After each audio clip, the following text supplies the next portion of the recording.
राम राम दोस्तों और मेरी माताएं बहनें, आशा है कि आप सभी के ऊपर बाबा नीम करोली जी की अपार कृपा हुई। आपके घर परिवार में सभी कुशल मंगल होंगे, यही मैं प्रार्थना करता हूँ। बाबा नीम करोली जी की शरण में मैं अर्जी लगाता हूँ। मेरे सर्वप्रथम पूज्य गणेश भगवान जी, मेरे श्री राम प्रभु, मेरी माता सीता, मेरे बाबा नीम करोली जी, मेरे हनुमान बजरंग बली जी और सभी देवी देवता, जो भी मेरा भाई, मेरी माताएं बहनें आपकी महिमा देख रहे हैं, उनके ऊपर तुरंत कृपा करो भगवान। उनके घर में कभी कोई संकट ना आवे, उनके घर में सदैव सुख समृद्धि रहे, उनके घर में धन धान्य के भंडार भरे रहे। यही मेरी आराधना। जय श्री राम, जय हनुमान जी की। दोस्तों और मेरी माताएं बहनें, आज मैं आपको श्रीमद् वाल्मीकि रामायण किष्किंधा कांड का 12वां सर्ग सुनाता हूँ। श्री राम के द्वारा 7 साल वृक्षों का भेदन और श्री राम की आज्ञा से सुग्रीव का किष्किंधा में आकर बाली को ललकारना, युद्ध में उससे पराजित होकर मतंग वन में भाग जाना। वहाँ श्री राम उन्हें आश्वासन देते हैं और गले में पहचान के लिए गज पुष्पी लता डालकर उन्हें पुनः युद्ध के लिए भेजते हैं। पूरा सुने।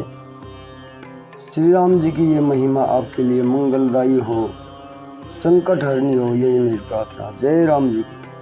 सुग्रीव के सुंदर ढंग से कहे हुए इस वचन को सुनकर मां तेजस्वी श्री राम ने उन्हें विश्वास दिलाने के लिए धनुष हाथ में लिया।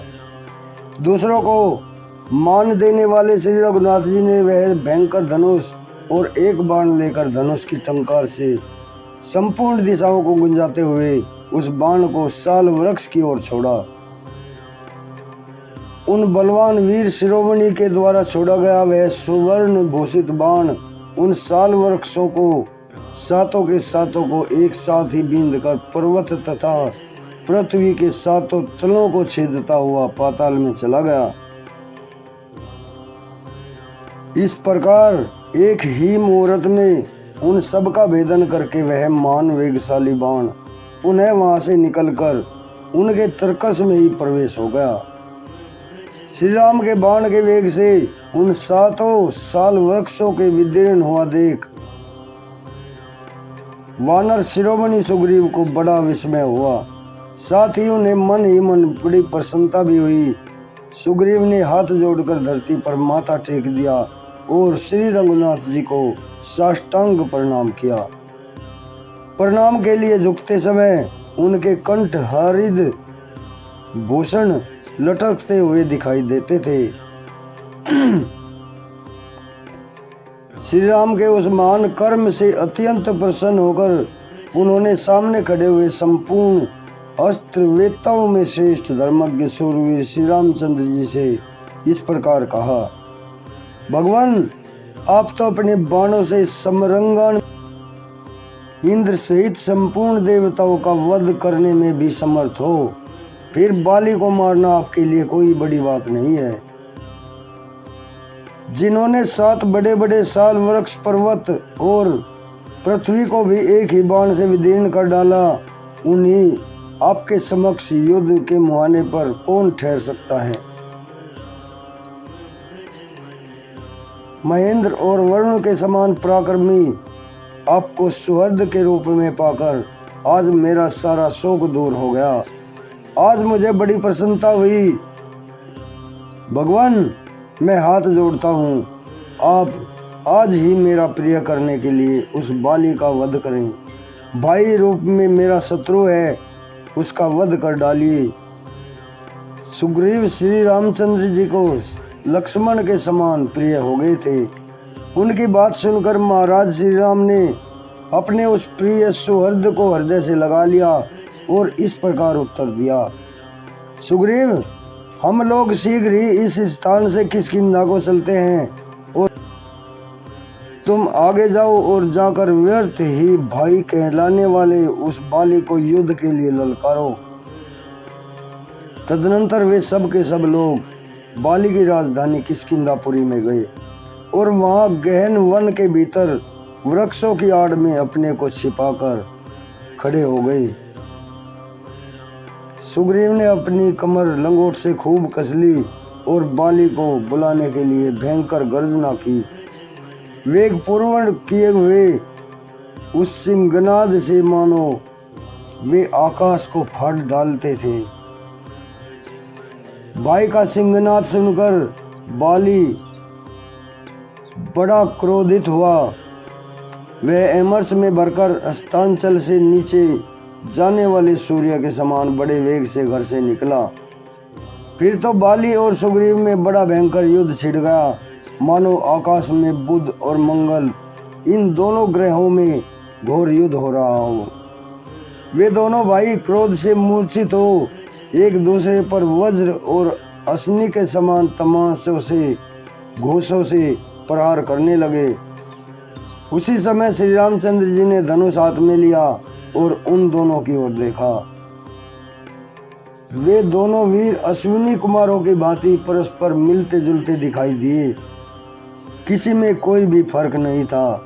श्री रामचंद्र जी को यह पता न चला कि इनमें से कौन सुग्रीव है और कौन बाली है, इसलिए उन्होंने अपना प्राणांतकारी बाण छोड़ने का विचार स्थगित कर दिया। इसी बीच बाली ने सुग्रीव के पांव उखाड़ दिए और वे अपने रक्षक श्री रघुनाथ जी को न देखकर त्रस्य मूक पर्वत की ओर भागे। वे बहुत थके थे, उनका सारा शरीर लहूलुहान हो चुका था और जर्जर भी पड़ गया था। इतने पर भी बाली ने क्रोध पूर्वक उनका पीछा किया, किंतु वे मतंग मुनि के महान वन में घुस गए।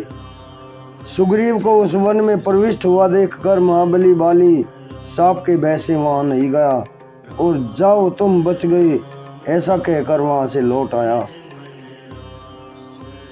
श्री रघुनाथ जी भी अपने भाई लक्ष्मण तथा हनुमान जी के साथ उसी समय वन में आ गए जहां वानर सुग्रीव विद्यमान थे। लक्ष्मण सहित श्री राम को आया देख सुग्रीव को बड़ी लज्जा हुई और वे पृथ्वी की ओर देखते हुए दीन वाणी में उनसे बोले, भगवान, आपने अपना पराक्रम दिखाया और मुझे यह कहकर भेज दिया कि जाओ बाली को युद्ध के लिए ललकारो। यह सब हो जाने पर आपने शत्रु से पिटवा दिया और स्वयं छिप गए। बताइए इस समय आपने ऐसा क्यों किया? आपको उसी समय सच सच बता देना चाहिए था कि मैं बाली को नहीं मारूंगा।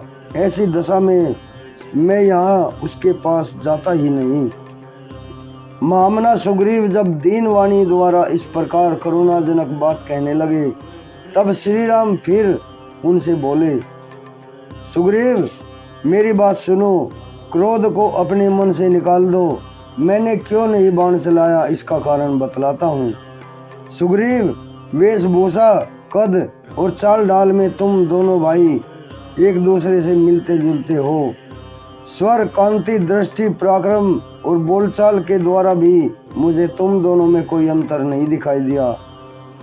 वानर श्रेष्ठ, तुम दोनों के रूप की इतनी समानता देखकर मैं मोह में पड़ गया, तुम्हें पहचान न सका। इसलिए मैंने अपना महान वेगशाली शत्रु संहारक बाण नहीं छोड़ा। मेरा वह भयंकर बाण शत्रु के प्राण लेने वाला था, इसलिए तुम दोनों की समानता से संदेह में पड़कर मैंने उस बाण को नहीं छोड़ा। सोचा कहीं ऐसा न हो कि हम दोनों के मूल उद्देश्य ही विनाश हो जाएं। वीर वानरराज, यदि अनजान में या जल्दबाजी के कारण मेरे बाण से तुम ही मारे जाते तो मेरी बालोचित चपलता और मूढ़ता ही सिद्ध होती। जिससे अभयदान दे दिया गया हो उसका वध करने से बड़ा भारी पाप होता है। यह एक अद्भुत पातक है। इस समय मैं लक्ष्मण और सुंदरी सीता सब तुम्हारे अधीन है। इस वन में तुम हम लोगों के आश्रय हो, इसलिए वानरराज शंका न करो, पुनः चलकर युद्ध प्रारंभ करो। तुम इसी मुहूर्त में बाली को मेरे एक ही बाण का निशाना बनकर धरती पर लेटता देखोगे।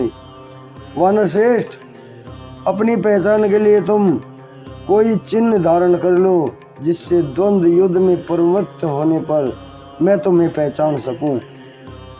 सुग्रीव से ऐसा कहकर श्री रामचंद्र जी लक्ष्मण से बोले, लक्ष्मण, यह उत्तम लक्षणों से युक्त गज पुष्पी लता फूल रही है।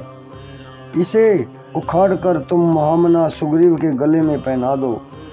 यह आज्ञा पाकर लक्ष्मण ने पर्वत के किनारे उत्पन्न हुई फूलों से भरी वह गज पुष्पी लता उखाड़कर सुग्रीव के गले में डाल दी।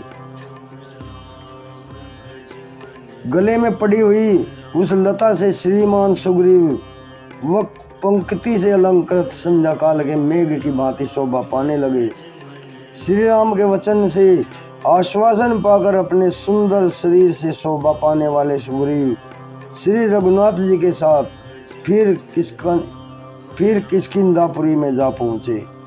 इस प्रकार श्री वाल्मीकि निर्मित आस रामायण आदि काव्य के किष्किंधा कांड में 12वां सर्ग पूर्ण हुआ। जय श्री राम, जय हनुमान जी की जय। बाबा नीम करोली महाराज जी। प्रभु राखो शरण, बाबा राखो शरण, सबके कष्ट हरो मेरे भगवान, सबके कष्ट। दोस्तों और मेरी माताएं बहनें, 12वां सर्ग पूर्ण हुआ है। कल मैं आपको 13वां सर्ग सुनाऊंगा।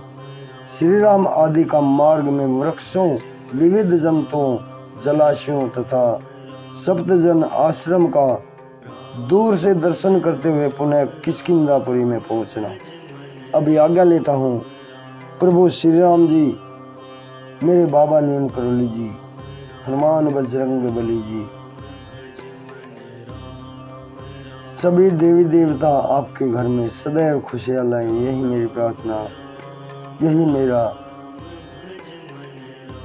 कोटि कोटि वंदन। जय श्री राम, जय हनुमान जी की जय। बाबा नीम करोली महाराज जी।